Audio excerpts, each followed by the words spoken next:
welcome to A Broad's Way Through Broadway. I'm your host, the Broad, Allison Chicorel, and today we are discussing Wicked, the musical. And here to join me is actress, singer, vocal director, writer, a whole bunch of stuff, and my good friend, Lindey Willicombe. Hi, Lindsey. Hi, Allison. Thanks for joining me.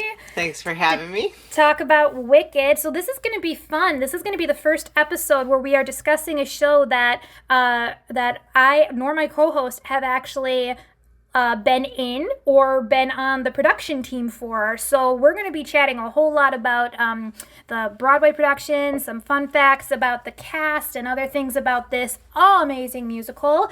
To start us off, for those of you who are not familiar, get familiar. I always say that because we're not talking about any shows that I don't like here. So I like it. So you should listen to it or go see it when, theater is, not in a coma from a pandemic.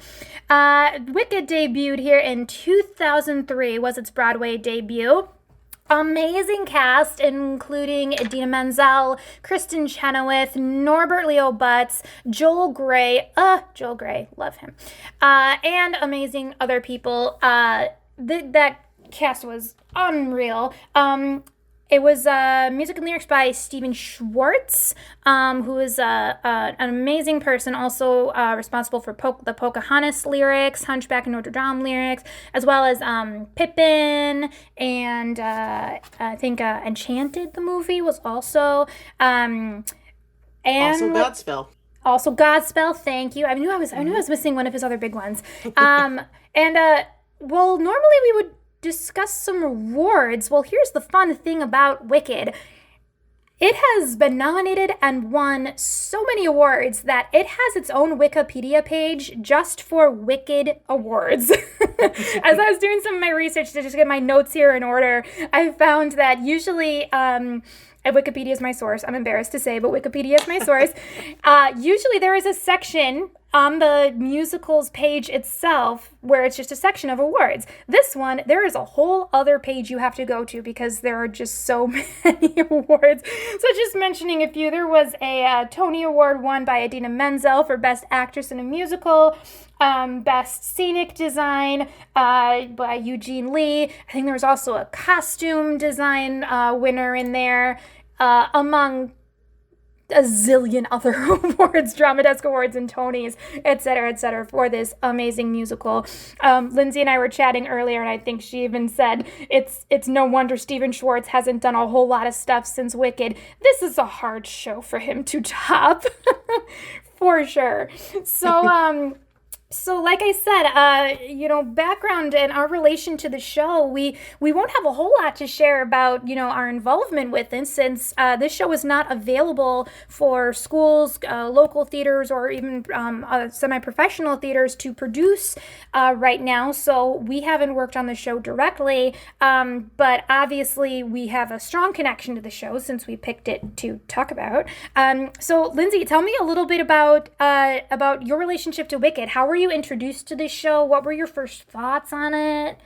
I was first introduced to this show in high school. I think my senior year of high school, the Broadway company went to go see it on Broadway. I unfortunately was not part of that, so I didn't get to go or anything, but I'd heard kind of whispers about how awesome it was. And I mean, granted, this was in like the early 2000s, so like it wasn't quite as easy to access, say, like, this was in, like, the very beginnings of, like, iTunes and stuff like that, so it wasn't quite as easy to access,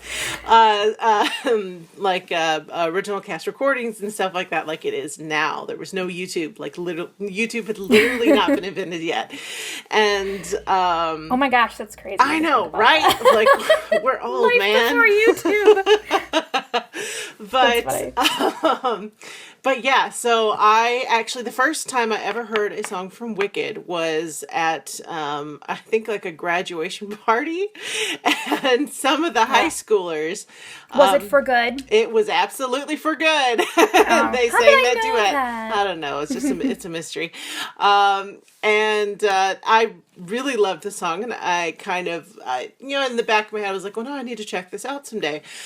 but I didn't really get around to it until probably my sophomore year in college. This was around 2004, I think. And yeah, so I was a music major then and in college, and just kind of, fully immersing myself in that world, and finally got my hands on the original cast recording and listened to it to death. Of course, of course. It is a really catchy show. It's not one of those shows that you kind of, I would say it is one of those scores that you like more and more the more you listen to it, but it is also one of those ones where there are songs in there that are definitely earworms, that are definitely going to be stuck in your head just after one listen. There's some really, really catchy stuff in there. Plus, it's just stunning. The orchestration, it really is. And we'll get more into that later, but the orchestration in this show is absolutely stunning. I would be cool with even just listening to an entire instrumental, of this show. Just it's absolutely stunning, stunning stuff going on in there. It's funny you say I guessed for good for your school situation, because that was my school's senior song. Was for good. We're pretty close to the same age, so it was falling around like in high school is when this show came out. My band, our school band, actually, we had a lot of theater. It was weird. We had a lot of theater people in band, more so than theater people in choir. So our band actually went on a trip to Chicago, which was my first time seeing it in Chicago.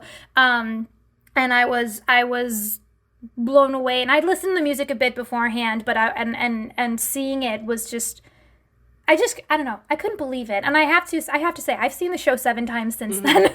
Wow. I've only gotten to see it productions once. Of it. I wish I had seen it. I want to see it more. I've only seen it once. Well, you notice so much more every time you see it. Every time you see it. I've seen it 8 times, and I would go for a 9th time in a heartbeat. Oh, I am nowhere near sick of it. It is absolutely one of those shows that you can just watch it over and over again. Yeah. Well, there's so much to catch in it. Yeah. There really is, and it is also one of the few Broadway shows where I was actually more familiar with the source material before I watched it, because I have read and very much enjoyed the book that it is based on, Wicked by Gregory Maguire. Yes, it is based on a book, and the book is dark. The book is very adult. Way darker. Yeah, there's definitely dark stuff in the musical here and there, but overall, I would say it's definitely family friendly. Yeah. Unfortunately, people then go and, they'll bring their kids to Wicked, and the kids will like the songs, and they'll like, Glinda, who's so perky and cute and everything, and be totally, be totally like into it. And they'll be like, oh, it's a book, I want to read the book. It's like, don't read the book, you're 5. No. It's like, no, that is not family friendly, accessible reading for you. Maybe when you're in high school and you're older. Yeah, for our older listeners out there, we do recommend the book. It's great. It's just if you're expecting it to be literally a book version of the musical, you will be disappointed. It is very much not. But independently, it's a good read. Very much so. Yeah, Stephen Schwartz definitely took a lot of liberties in adapting his source material, which which he could, because it's kind of open source with the original Wizard of Oz source material being I think it is open to the public. So I was going to say Wizard of Oz, I believe, is public domain. Public domain. Mm-hmm. Yeah, I believe it is. I know there are so many spin-offs and parodies and things like that. For those of you who haven't listened to other episodes, I run a small theater in Oconomowoc. I'm the artistic director there, so I go looking for, shows for us to do and everything. So I'm on a lot of licensing sites. Dramatic Publishing has an endless amount of Wizard of Oz type scripts, involving Dorothy or Scarecrow, those characters. So I would say I certainly hope it's public domain, because there's a lot of I'm honestly surprised that people haven't done more plays based on the Oz books, because there's not just the Wizard of Oz. There's a bunch of them. At least 7 or 8 different books, and especially if you were a kid in like the late 80s and early 90s, if you watched the Ozma of Oz, or no, yes. what was that? I watched the one with the Wheelers. I watched and the it during Lunch Pail quarantine. Trees. Actually, it was one of them was, I think, the Dorothy Dorothy Returns to Oz or Dorothy Yes, Goes to Dorothy Oz. Returns to Oz. And Yeah. is that what it is? Oh my gosh, it was so creepy. I watched it before bed and it was like, and it's not meant to be creepy. Mistake. It's just the production of it was just creepy. Yeah, because it sticks very closely to the books. Yes. And which are slightly darker than, say, the I think it was MGM who did the Wizard of Oz movie. I think so. Yes. Is that the one with the lion in Yes. the intro? Yes, that's Yes. okay, then yes. Yeah. That's how I remember. We're extremely Hollywood production well-versed teams. in Hollywood productions. What the logo is. But yeah, so it's that is a reoccurring thing where Oz, the adaptations of Oz are much lighter and fluffier than their book counterparts. But still gosh. excellent and very good. And but even though they might be like a little bit darker, the original Oz books by Frank L. Baum, I would absolutely recommend those to younger middle school, older elementary school readers. Yeah. They're fantastic and very wild and wacky and really good. But to get back onto the musical, I realize now we probably should have delved into a little bit more of the plot, just in case we do have some listeners who are not familiar. Wicked is the story of Wizard of Oz, basically told by the Glinda the Good Witch and the Wicked Witch of the West. Wicked Witch of the West? Yeah. It's basically the background story of the Wicked Witch of the West. Yeah, it has a little bit of the prequel of Wizard of Oz and a little bit of aftermath of Wizard of Oz, and there's a little bits in there of what's basically happening behind the scenes while after Dorothy arrives to Oz and is like, walking off, looking for the wizard and all that stuff that's going on. All this other stuff is happening between the Good Witch and the Bad Witch behind the scenes, and we get to see that. So it's sort of it's one of the versions of the untold story of the Wizard of Oz from a totally different perspective. And I will say that and this is just my tradition, but I do recommend other people doing it. Anyone who hasn't seen the musical but plans to, watch The Wizard of Oz, Judy Garland. Watch The Wizard of Oz before you go and watch the musical. Because, especially if you haven't watched that movie in a really long time, as a lot of us, a lot of us watched it as kids, but then, it's not, it's not on any of, like, the streaming devices or anything. So I highly recommend watching that movie, like, a day or two before you go and watch the Broadway musical, because there is just so much more stuff that with having Wizard of Oz fresh in your head, going to watch the musical and make you go, oh my gosh, really? That? Like, for me, that is super, super fun to do. Even though I've seen it 8 times, I always watch Wizard of Oz the day before I go. Because I love the connections that are there.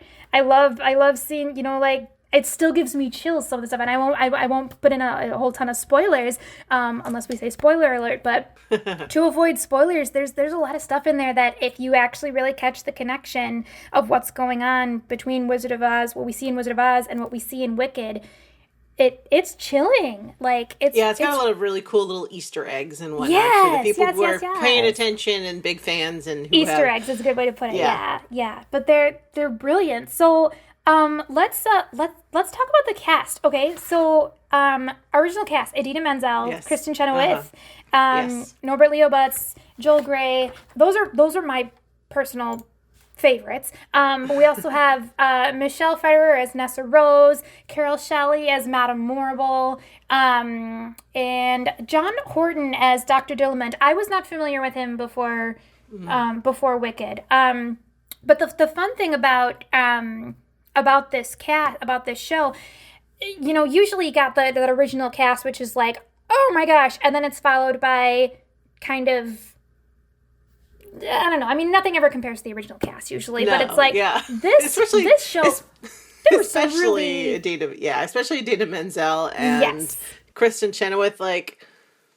Right? They set the mold, and you can't really break it. Well, they created such iconic characters, and they're so distinctive. Yes. And I mean, I'm not gonna lie. Obviously, I mean, I loved every Elphaba and Glinda I saw, and all the productions I saw.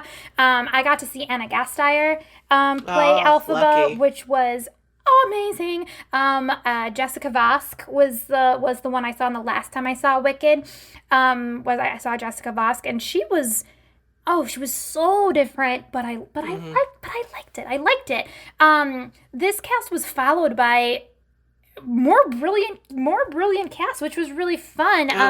Megan Hilty as, oh my god, I would have killed to see her as Glinda. Die. Oh my gosh. Megan Hilty is a goddess. Megan Hilty. She's amazing. Yes. I think I've mentioned her on an episode or two before, but I would absolutely do an entire episode just about my love for Megan Hilty and totally creep her out if she ever heard it. But I don't care. Oh, That's just how I feel. Just how I feel. Justice for her character Ivy on Smash. On Smash, because it's one of those things from like day one you're like going, how is this a competition? Like, how is this competition, right? Where's there's no drama in this. She clearly deserves the role. Such an element of unrealisticness going on. I love Catherine McPhee. Yeah, I was gonna say, God bless Catherine McPhee, but like, ugh. Yeah, she's a totally different type of talent. Different type of talent. And yeah, we should do an episode on Smash. Anyway. Oh, we absolutely should. But Megan Hilty as Glinda. And when you finally get around to watching it, we should do one on Gallivant too. Yes, Gallivant. Even though I've been after you for years to watch it, you have. She has. It's true. It's true. We were spin-off podcast of TV show musicals. Eden Espinosa was another one of the Elphabas. She's another big one where it's just like, oh my gosh, that would have been absolutely amazing. I would have loved to see. They did not perform together. Stephanie J. Block as Elphaba to Kendra Casabaum's Glinda. I would have loved to see Stephanie J. Block with Megan Hilty. I think that would have been a really cool dynamic. I'm sure Megan Hilty and Eden Espinosa, I did not see their production together, but... I was about to say, when I was working up my Dreamcast version of this, like, it was hard to pick. It's hard to pick people without, resorting to the list of extremely talented actors who've already played these roles. Who have already done it. Yes. Because you'd pick like Eden Espinosa, Stephanie J. Block. It's like, oh wait, they already did it. Yep. Yeah. So the interesting, and I think what makes it difficult is that, and this has also been touched on a little bit in a prior episode, Idina Menzel and Kristen Chenoweth, neither of their voices are mass-produced. Mm-hmm. Both of their voices are just so distinctive. Joel Grey's too. It's so distinctive that you hear 5 notes from them and you know who they are. Yes. Whereas I use her as an example. I love her. I think she's a gorgeous person, gorgeous singer, very talented. But Laura Osnes, I love her, and I think she's extremely talented. But she kind of sounds like every ingenue ever. Like, every ingenue belcher who has ever stepped stage on Broadway. They have a very not necessarily, beautiful voice, gorgeous control, gorgeous technique, but like there's nothing distinctive about her. No. You wouldn't necessarily be able to pick her out among the other ingenues, whereas Idina Menzel and Kristen Chenoweth, it's like nobody sounds like them. Nobody sounds like them. Yeah, especially Kristen Chenoweth. Like, her type of soprano is incredibly rare on Broadway nowadays, mostly just because it's a belter's paradise right now. Especially as we do more, as pop culture keeps leaking it's all belters. Through. Yeah. There's a soprano museum where Audra McDonald, I'm stealing this from Laura Benanti. She talked about the Soprano Museum where they have Kristen Chenoweth and they have Audra McDonald and there's this little girl there and she's like, "What is that strange sound, Mother?" And the mother goes, "Oh, once upon a time there was this beautiful thing called head voice." What is this foreign sound? And it's true because, like you said, as Broadway musicals continue to be less traditional and more contemporary and more rockish and popish, it's a belter's Broadway right now. Like it really is. Yeah. And Lindsey as a gorgeous soprano is sad. It is Meanwhile, sad. the belter over here is like, more roles for me. I mean, of course, I may be a soprano, but I've grass is greener on the other side, and I really wish I could belt well and belt high. I mean, I can belt up to a certain place, but not to I No, have same. to cheat. I mix a lot. Same. No, and same. And I hear like these, like a Kristen Chenoweth, like stuff she does and everything. And it's like, gosh, I can do that, but my sound is not skinny. My sound is not, that, I want to say I want to call it sparkly. I don't know that sparkly sound.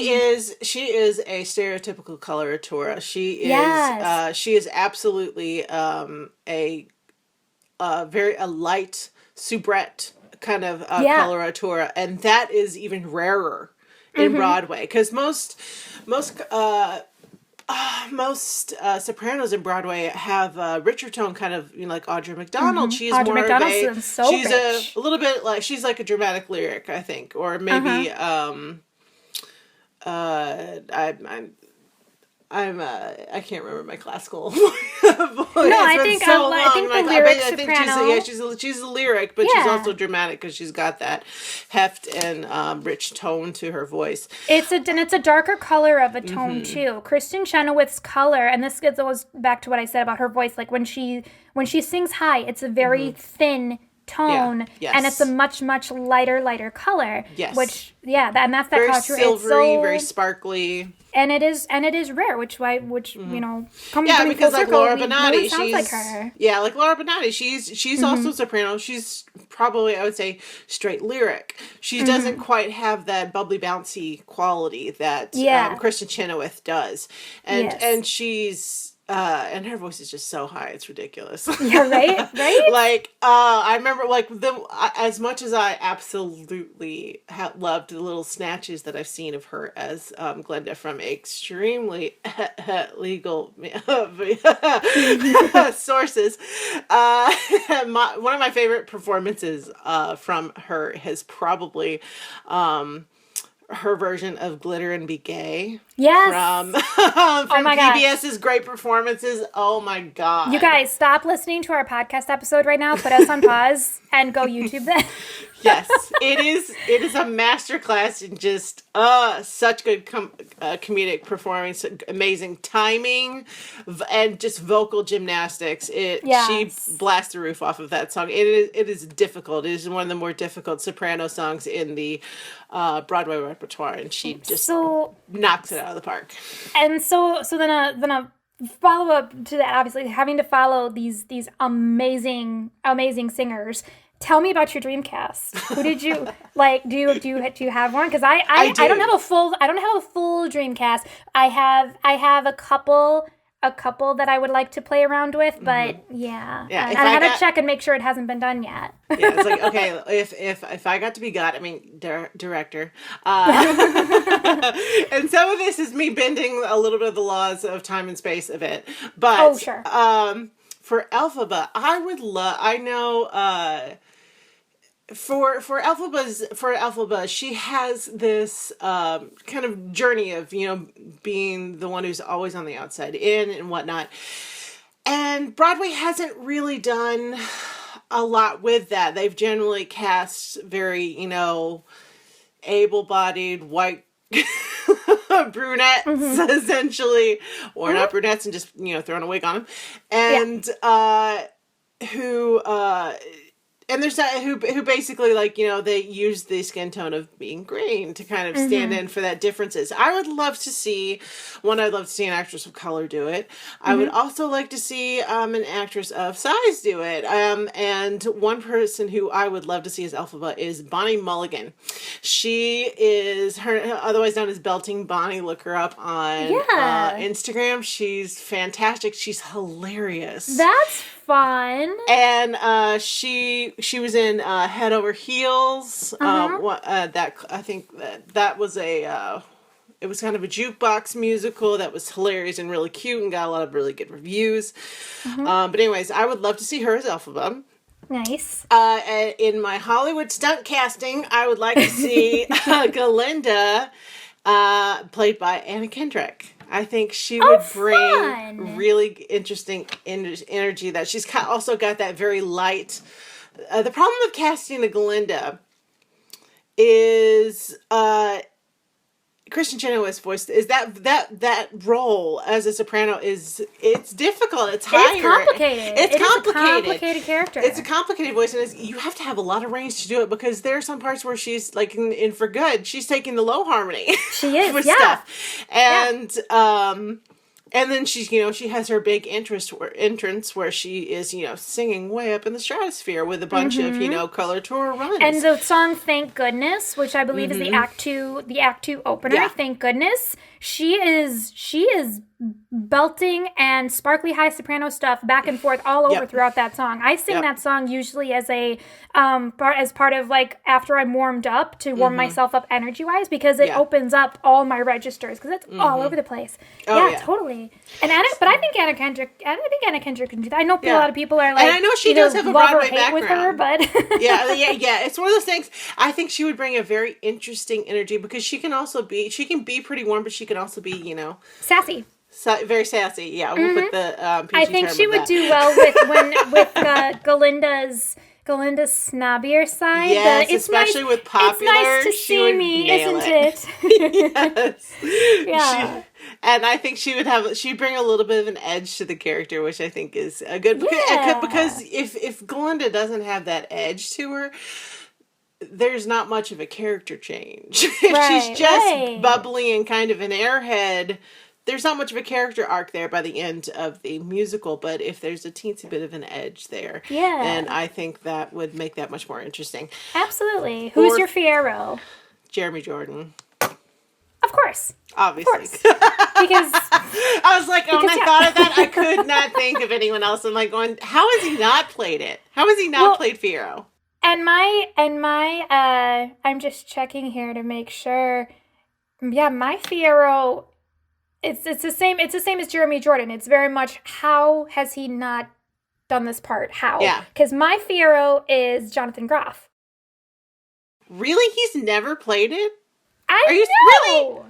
Really? I'm looking right now. Norbert Leo Butz, Derek Williams, Christopher Cusack, I don't know how to say this last name, Christopher Cusack, Adam Garcia, then Christopher. Not even in one of like the touring regional shows? None that I see. Makes no sense, right? Because I know Adam Lambert did, and was he on that list? Adam Lambert, let me check. Oh wait, here's another one.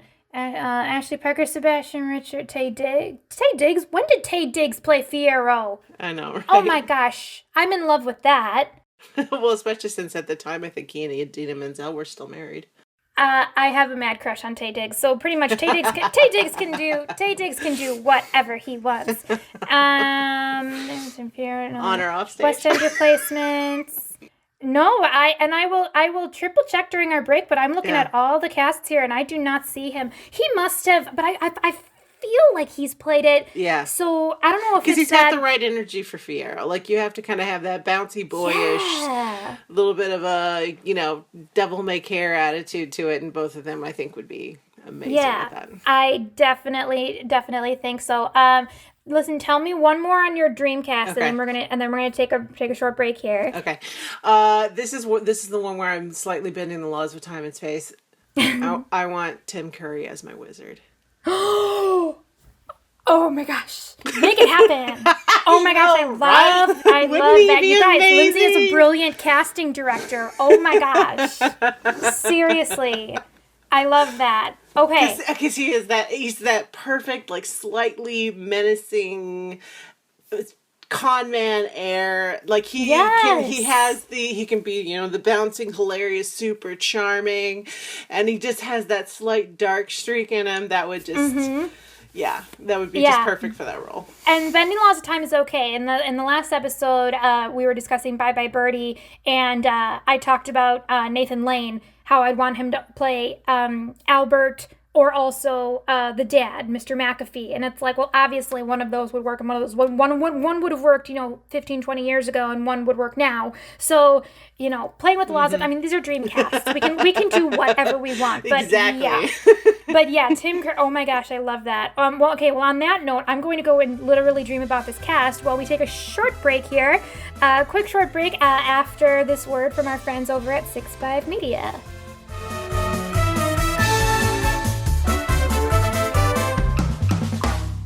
Hey, this is TC. And this is Jim from the Studio Demands It podcast, Where every episode we take a demand from a hypothetical studio, which could be you, and challenge ourselves to conceptualize, pitch, and craft a film based on the stipulations or the demands we are given. We talk about movies all the time. Particularly, we complain about the choices made in the films we've seen.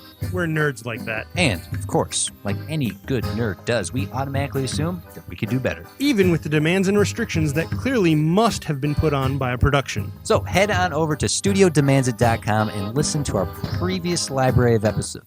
Our library of previous episodes. Our precious library, Jim. Our library of precious episodes. You're a pirate, Smeagol. Okay. So head on over to studiodemandsit.com to listen to our library of episodes. And submit your demand for a future episode, too. So go do that. Okay, bye. Okay, end of ad. Hi there, I'm David. And I'm Kate. And we're the hosts of Another Zelda podcast. There are so many good podcasts out there, and some of them in particular concern The Legend of Zelda. That's right, Kate, and we are another one of them. That is actually the name of our show, Another Yes. Zelda podcast. And in our show in particular, we talk about some of our favorite dungeons, characters, boss battles. We have top 10 lists. Yeah, we do deep dives on game design and production aspects of the different Zelda games. And we talk about our own experiences. We do some review episodes, talk about our challenges, our struggles, and our victories. That's right. Really just almost anything that has to do with Zelda, we like to talk about it. A new episode comes out every other Friday, and you can subscribe to the show on Apple Podcasts, Google Play, and YouTube. And you can also check out our episodes on our website, anotherzeldapodcast.com. That's right. All right, we will see you there. Okay, bye!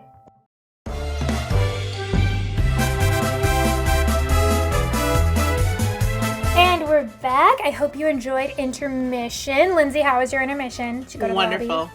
Yes. Grabbed a couple snacks, a few drinks. Grab It's a fine. cup of snack, butter, awesome. So I think it's a good time for some fun facts about the show. Now, usually I have a bunch, but Lindsay here did her homework for this episode, so I'm gonna hand it on over to her for some fun stuff, fun facts about Wicked the musical. Lindsay, what did you find out? What did you find? I found out several interesting things. First of all, that this is an incredibly tech-heavy show, as I'm sure we're going to discuss later on. Yeah, right. What? This show? What? It literally takes place in a fictional magical place. So to make it that fictional magical place, it takes the amount of per performance. It takes the amount of power it would take to power 12 households every night. Wow. That's how much electricity it takes to run that show.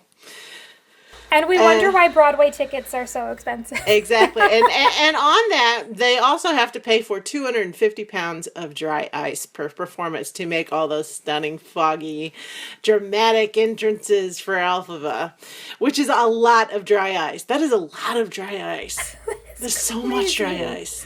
That's probably one person's job to just do the dry ice. Yeah, to babysit the dry ice. Like, that would be my full-time job is the dry ice person for Wicked the musical. Yep, they probably absolutely do have that. They can absolutely afford that by now. Like every little thing has their own personal job. Also, for like we earlier on in the podcast, we were talking about Easter eggs for people who have watched the movie Wizard of Oz. Stephen Schwartz placed a little bit of Easter egg in the music. He put the first 7 notes of Somewhere Over the Rainbow in the Unlimited Limited theme. And he did that. It's a little difficult to hear. You kind of have to be a little bit more of a trained ear to hear it because the rhythm is totally different and the chords and the chords underneath are different, but those notes are there, and it is specifically only the first 7 notes because if there is 8 notes you get sued for plagiarism and copyright infringement. But Simpsons does that constantly. Simpsons is like the king of, and I've just noticed this with so many episodes of Simpsons, they are the king of of putting in just the right amount of notes to stop to not have to pay for the royalties for it. They did that, and that was so many songs where it's like, wait, one more note and we have to pay. Yeah, exactly. And we can't have that. Yeah. What? And then the most fun fact, personally, that I think, is that the song Defying Gravity has been played in outer space multiple times. Oh, that is the most appropriate thing I've ever heard in my life. Defying gravity that astronauts listen to. So what's the how do they hear it? Like, why is it played? Well, apparently astronauts are not only nerds, but they're geeks too. So they think it's funny to play for NASA to play Defying Gravity as their wake up call in the morning. As their wake up call. That is so cute. I think that's so cute. Like, oh my gosh, that's adorable. I feel like. And it's a request. It's not something that, like, oh my God, they're doing it again. Like, it's just that is so cute and appropriate. I love that. So, okay, real quick, back to the dry ice thing.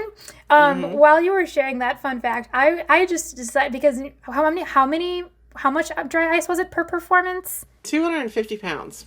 Okay, so guys, 250 pounds of dry ice per performance. There have been 6,836 performances of Wicked.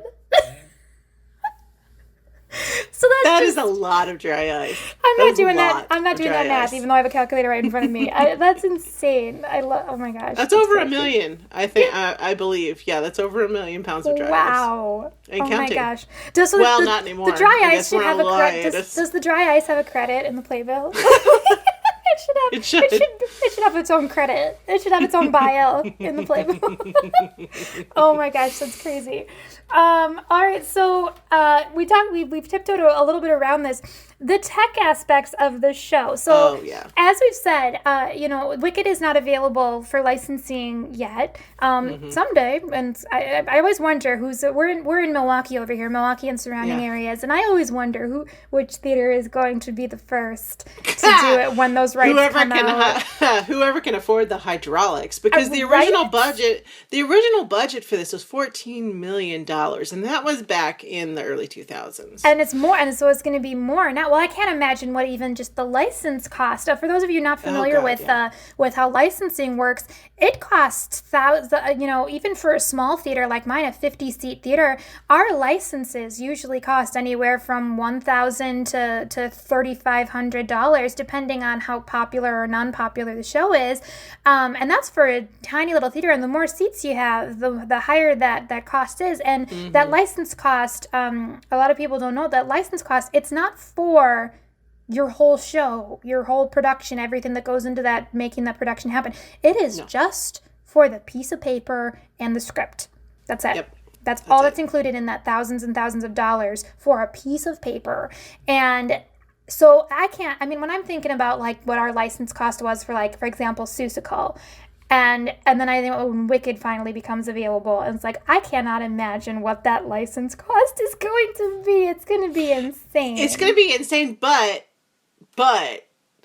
like, it's going to be one of those shows like Mamma Mia when the rights finally got released to community theaters, and everyone's going to be doing it. You're going to not be able to turn left without seeing a production of it going on somewhere. And not only that, but it's regardless of everyone doing it, it's going to sell out every single show before it even opens. Right. Like, it's one of those. It's going to be the new Sound of Music, which a lot of people in the theater world call the Sound of Money. Because it's one of the few musicals that everyone knows, everyone loves. They're like, oh, I'll go see that. And so you get a lot of people to come to the theater who are maybe not the hardcore Broadway aficionados. Yeah. Who won't justify the cost of a Broadway ticket. Yeah. Yeah.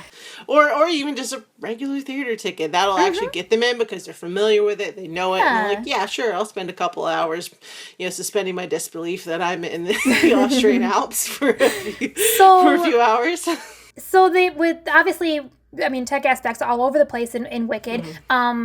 I'm thinking about, I think it was about maybe a year, maybe 2 years ago when every theater and every theater's mom was doing Mary Poppins. Yes. And obviously the big thing in that show is, are you going to fly your Mary Poppins? And because some theaters were working around it, and some theaters were paying that extra, God knows how much extra for the fly, to rig up a fly system to fly her in. And it was just crazy because I feel like every theater was doing we haven't done Mary Poppins, and that's one of the reasons, because it's just being done everywhere. But also we haven't worked out, our fly system yet. We had one fly system at my cute little black box theater. We had one fly system when we did Willy Wonka. And we flew our Charlie and Grandpa Joe. And it was, I'm not going to lie, in the pictures, the way the pictures turned out, you cannot see their halter underneath their shirt and the rope that's pulling them up. You can't see it in the pictures. But in real life, I won't complain about it, because it was we flew them, we got them in the air, they were dangling in the air. They absolutely were. And Charlie, we had a really little Charlie. She went up really, she was up, and our ceilings are tall. She was able to touch the lights. She was really high up there. So it was it still definitely goes down as one of the coolest things, we've done tech wise. But also I'm thinking about one of the most accidentally hilarious things absolutely. with our Grandpa Joe. Bless his heart.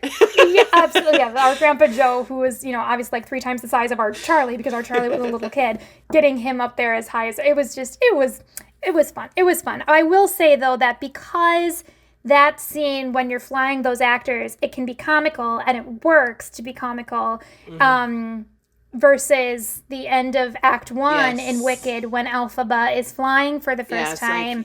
You can't talk about how tech-heavy the show is without talking about that hell of an act ender with Defy Gravity. That's still, I don't know. Obviously Wicked's probably in my top 5 favorite musicals of all time, but that Act 1 closer, people were chills talking every time, about and it. I've listened to it hundreds and hundreds of times. I lost my mind the first time I saw that, and that Act 1 close. I was like, I can't believe there's more to this show. I can't believe that was not the finale of the world. I couldn't believe it. I still tear up a little bit when listening to it, even just in my car singing along, where I'm singing both parts, because obviously.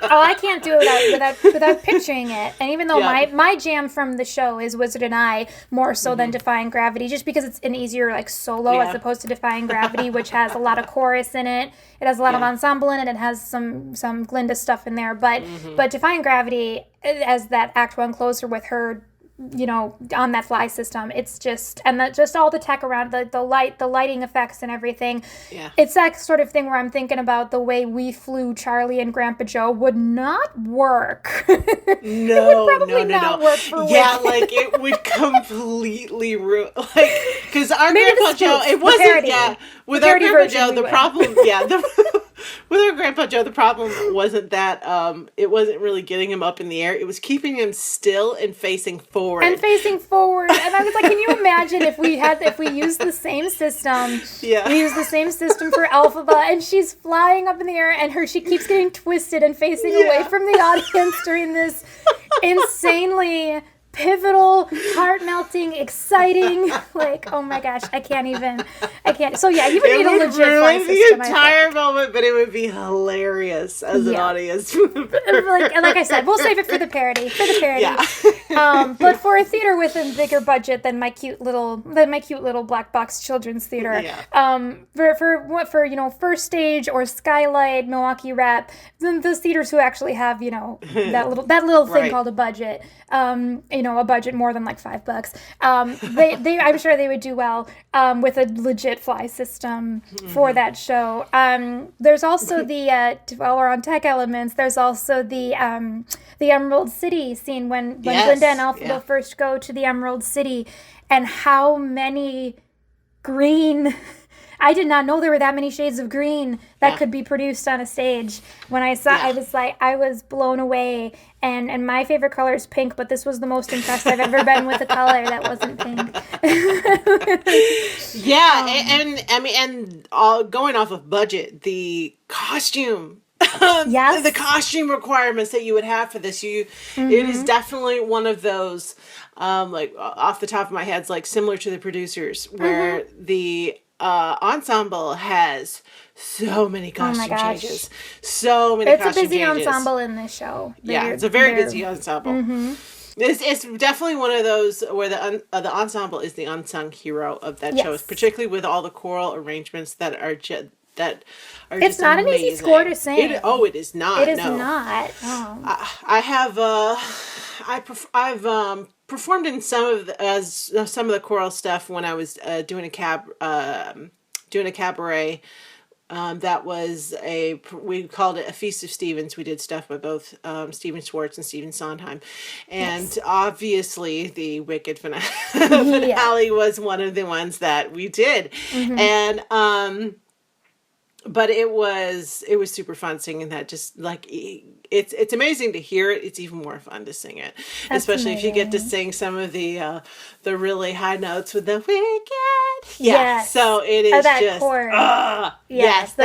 Those last chords just like you're like, well, yes. That opens the show too, right? Yes, it does. Am I correct on that? It's the opener correct. and closer, those same chords, and it is I don't know what the chord would be called off the top of my head. You're more the music theory person than me. I would have to look at it. It's probably like a 9th or 11th or something along those lines. It's so one of those. Cool though. It is such a cool sound.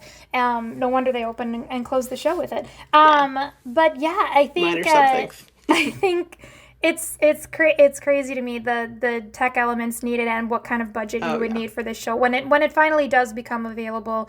Not to mention even just other production aspects of it. For example, obviously a cast. It's those 2 leading ladies, and they don't need to dance much in the show. So I won't say you need 2 triple threat ladies, but they're so specific to the character.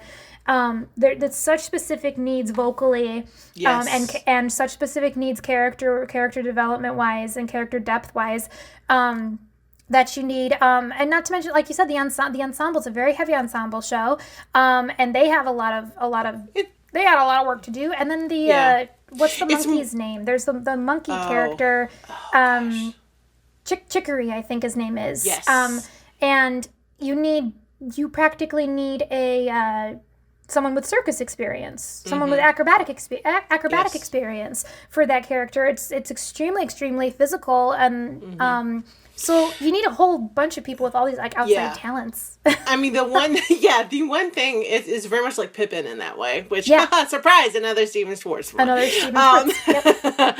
But I will say the one nice, put that in quotation marks, thing about it is that it is not a dance heavy show. It is more of a stageography type show. Yes. And so there's not a whole lot of dancing, but it's something that really you don't super miss it a bunch. You don't really notice it. You don't notice it. No, because it's like, oh yeah, now that I think about it, there wasn't really that much, dancing. Dancing through life has like one break, and it's actually it's a lot of partner dancing. So it's not even like, but there's no like in chorus line or anything goes, things like that where there's like this notable dance break that happens a handful of times, or even once or twice through the musical.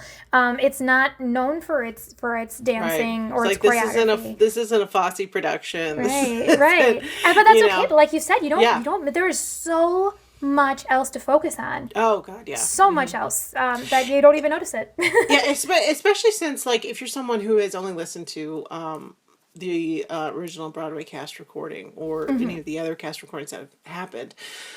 You don't really get a full idea of what's going on. It's not a sung through musical. It's not like Les Mis or Hamilton where you can just listen to the recording and you have a really good idea of what's happening because on it's not stage sung and what's the happening entire dramatically. Show. It is not sung the entire show. Seussical, Hamilton, and Les Mis, Joseph and the Amazing Technicolor Dreamcoat are shows that are completely sung. There's not speaking. You don't speak. Wicked has brilliant, and if we have time to get, I don't know if we'll have time to get to this in this episode, but if we do, there's some brilliant dialogue in this show. Oh, in there between really the songs, is. the brilliant lines, like, oh my gosh. Yes, there absolutely are. And I remember the first time I actually got my hands on a copy of the script. Of course you did. Because I wanted to get it. Of course I did. I'm going to say I'm resourceful. Because I wanted to see what it was, to kind of get an idea of what was going on. And also because I did this in college because I grabbed a friend and the college was having a talent show for groups, and me being me, of course, was like, not thinking like, it's just for bands and stuff like that, who cares? So I'm like, oh, are you kidding me? No. You know what I should do? I should absolutely perform Loathing with one of my friends. And stage it and everything. Of course. Of course. But hey, you know what? We won 3rd place, so... Nice. Of course you did. Of course that worked out. It did work out. But yeah, especially since we kind of revamped it where she wasn't, it was kind of we staged it as like 2 college roommates instead of instead of being all in green, I played Elphaba. Instead of being green, I was a punk. Nice. Kind of a goth punk.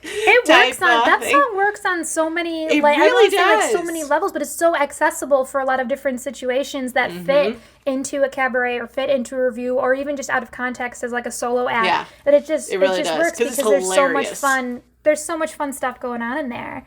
It's super super fun. It was super fun. So Stephen Schwartz, I know we talked about him briefly in our intro.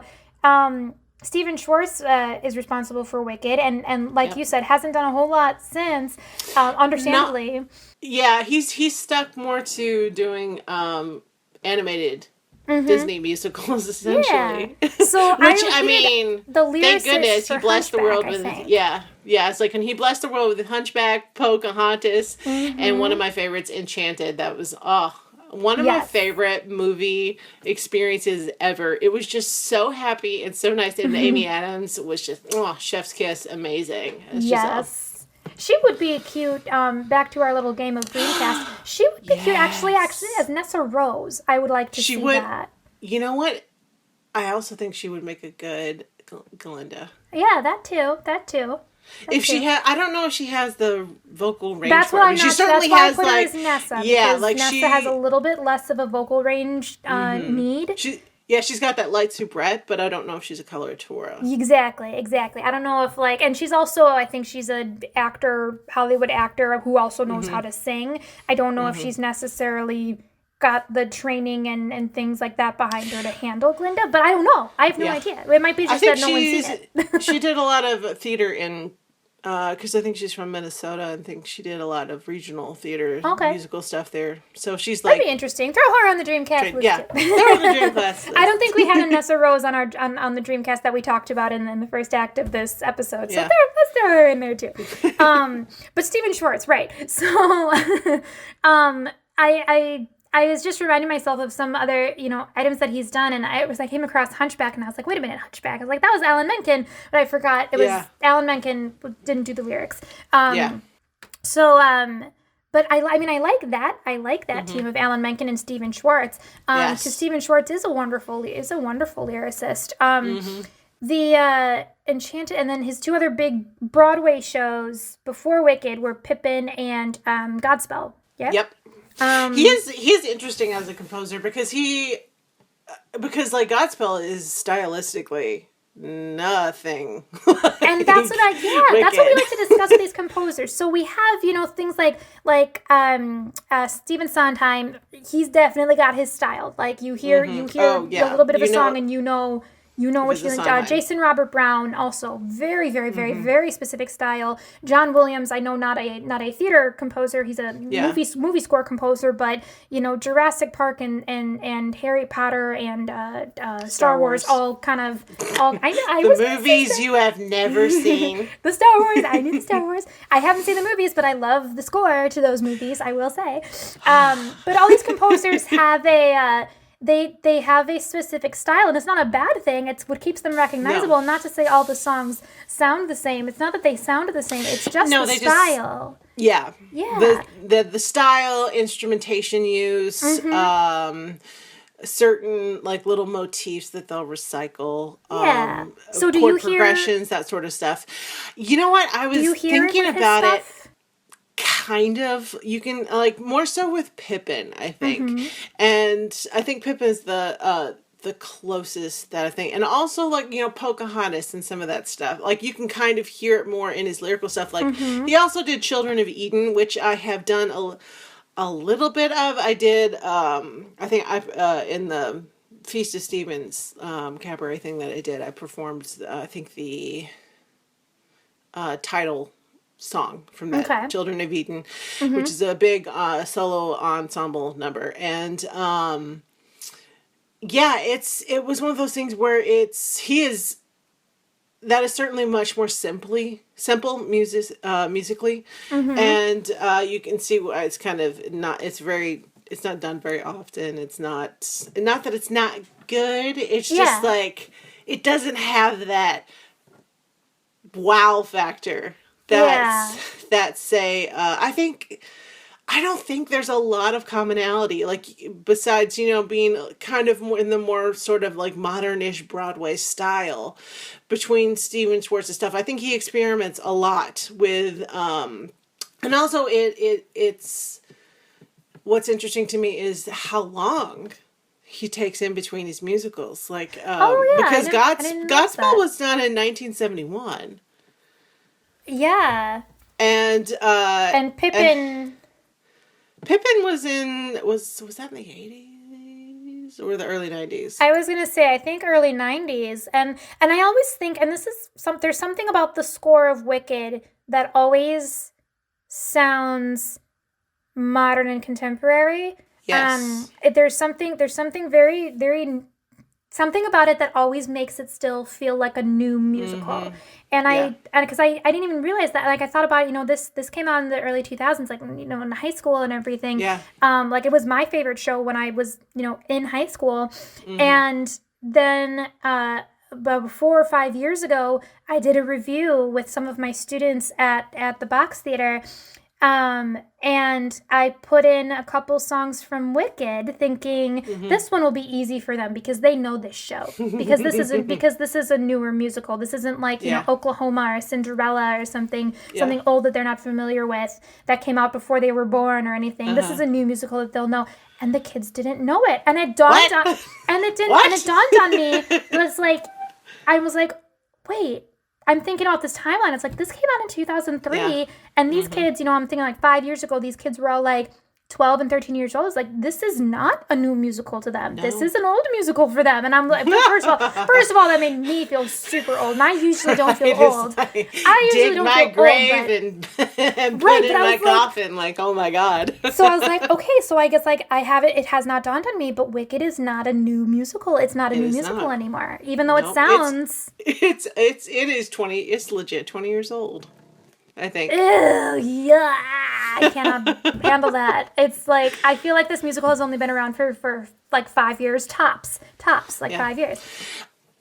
Yeah, I think, because Pippin was very Fosse-esque. Yes. And not that was it kind of and very much like Chicago, I think. And it still had that typical Broadway musical sound, which Wicked, I don't feel like Wicked has that. When I think that traditional Broadway music sound, I think Rodgers and Hammerstein. I think stuff like that. That's the golden age of musicals. Exactly, golden age of musicals. And I feel like Wicked is a little bit more towards Legally Blonde the musical and things like that, we're gearing more into like we talked about earlier. Yeah. The rock pop kind of songs, more for belters, like there are more belters than sopranos and things like that, which is what keeps it sounding so new, I think. I think Stephen Schwartz is also a composer who isn't necessarily super invested in creating his own distinct style like Stephen Sondheim is. He is more interested in following the trends because that's what he's done essentially.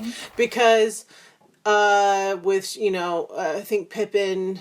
I mean, Chicago is a little bit older, but Pippin comes from that same vein. Same thing with Godspell. It's very similar to like Hair. Yeah. and stuff like that, like stylistically and whatnot. And then he was a little bit more on the forefront with Wicked, because I think that was the one where he was actually a teensy bit more. I mean, sure, there were other musicals that debuted around that time that had that kind of vocal stylings where they were incorporating a more belty contemporary sound to it. But I think that's part of the reason why it still seems so new, is because he was the beginning of that trend, essentially. Wicked was, because I was looking at a list of a lot of the other shows that were on Broadway at the moment, and a lot of them were very classic Broadway. Yeah. Like, they were just, like, there wasn't a lot of, like, Rent more modern-y, was thrown in randomly fantastical, there, but, yeah. like, Phantom of the Opera, obviously, probably Cats, Yeah. But, like, as for, I think it was one of the first big, besides, like The Lion King on Broadway, but even then, like, The Lion King on Broadway kind of, just because, well, the puppets, yeah, sure, it's family friendly because, it's based off of Disney. Yeah. But it's also kind of, with the way they have staged it with all those puppets and stuff, there's a little bit of more an adult aspect to it, as, to appreciate the theater craft of, producing something like that. Yeah. But I don't, like, for example, even though this isn't connected with Disney, I think this really opened the doors for Disney to be making all of these adaptations of their cartoons, because they realized something, like, really fantastical would sell. Like, if Wicked hadn't have been such a huge hit, I don't know that we would have had as quickly, Frozen on Broadway, or even the new Harry Potter. That which is not a musical, but the fact that that sort of thing would be something that people would want to see, and that they would flock to, and that, because Wicked was a huge hit, not only critically, but also, it's still going on Broadway. There's a reason why you can't get the rights, because they are still printing money in Wisconsin yet, because they are still printing money off of that, and so it's one of those things where it was kind of one of the first of its kind, and so that, I think that was the one way that it was really quite innovative, and, like, you could see shades of influences from other composers too. Like, you can almost say those chord structures that he did for the Oz stuff, for the finale and for the intro, those really amazing minor chords, those, are a little Sweeney Todd-esque.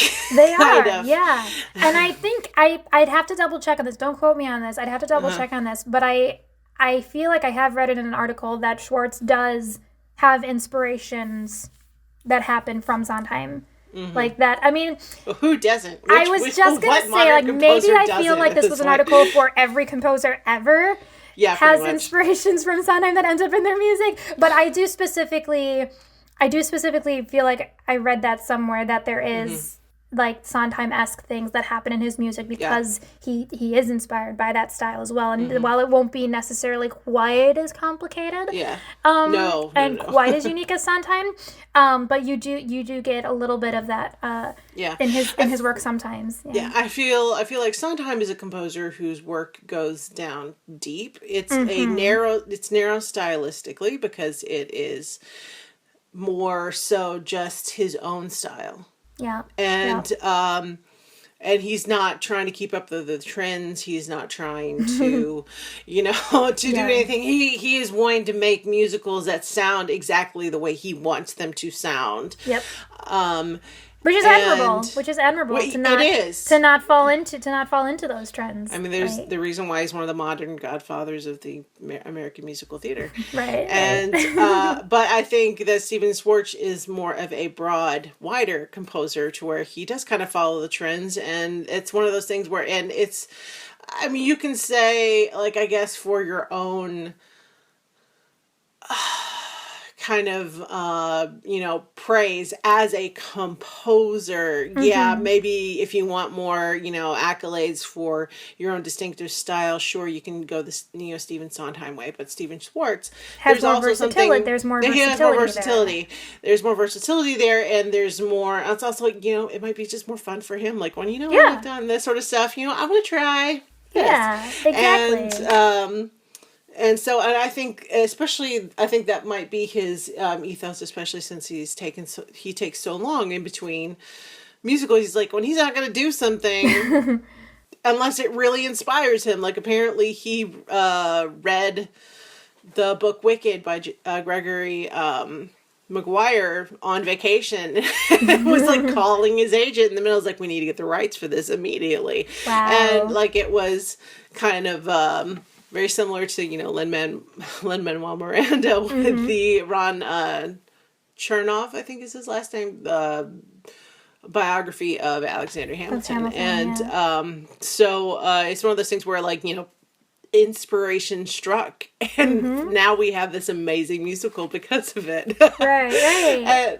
But it's one of those things where it's not like, it's not a musical where you would immediately be, there's a lightness to it that, necessarily, it's not quite as complex. It doesn't really demand a lot from the ears of the audience members, like Sondheim sometimes does. Yeah, I feel like this is it's definitely a more approachable score for a younger generation too. Yes. Except for those rare theater nerds who have like an appreciation for those Sondheim scores, where they won't be turned off by it because it's maybe not the most melodic thing they've ever heard, or because it's simply saying like, oh, that sounds too hard to sing, so therefore I don't like it. Yeah, like if I was going to try to baby step people into Sondheim, this is actually one of the first ones I would recommend they listen to before going to, like, the Sweeney Todds or or Into the Woods, just because it has that kind of it's basically kind of the junior version of it, sort of. Totally. And I don't say that to, like, insult Stephen Schwartz and saying, well, you're not a complex composer. No, it's transitional. And there is it has its own merits just as much as Sondheim stuff does. Yeah. And but yeah, so it's it's just such a good show. And it's got so many great moments. Like, it's really hard to, like, pick some of your favorite moments, particularly with the songs where you're like, oh, I love that one. And I really love that one. It is my God, that one was so good too. It is one of those scores. and the songs are versatile enough that there's almost some songs that don't even sound like they fit in the same musical as some other ones. Stylistically, he does go a little bit all over the place, but it still works. It still works as a musical. As someone who's seen the show a bunch of times, and as obviously both of us have, like, listened to the score from beginning to end a million times, it totally is smooth. It's a smooth transition from each song, but it's still stylistically. There's very little filler. Yeah. There's very little filler songs, which usually, as, like, a musical theater performer, that's the bane of our existence, because they're boring and you don't want to learn them. But there's almost no filler songs in this. No, there's not. It's a solid piece, and for those of our listeners who are somehow still listening to this episode, even if you haven't seen Wicked or listened to it, stop listening to our episode and go listen to it. But I think we're gonna need to wrap it up for today on our little discussion about Wicked. Thank you, Lindsey, for joining me. This was a lot of fun. Thanks for having me. Yeah, we'll plan on bringing you back for another show sometime. You and I can powwow a little bit about some other shows that we both could talk for years about, and get together again. Before we get going, let's just do some social stuff real quick. For those of you who'd like to follow me on Instagram, I'm at alli.chic, ally.chick. And if you'd like to follow my theater on Facebook or Instagram, you can find us on Instagram under the Box Theater Company. We're located in Oconomowoc. Feel free to check us out. Lindsey, do you want to plug in any of your Instagram, anything like that? You don't really have any to. public- You don't have to. Lindsay doesn't want to get stalked by you people. And now, I don't think I have any public ones anymore, but if I did, I would maybe next time. That's okay. Listen, thank you again so much for joining me, Lindsay, and thank you all for Thank you. listening. And that is our final bow and blackout and curtain.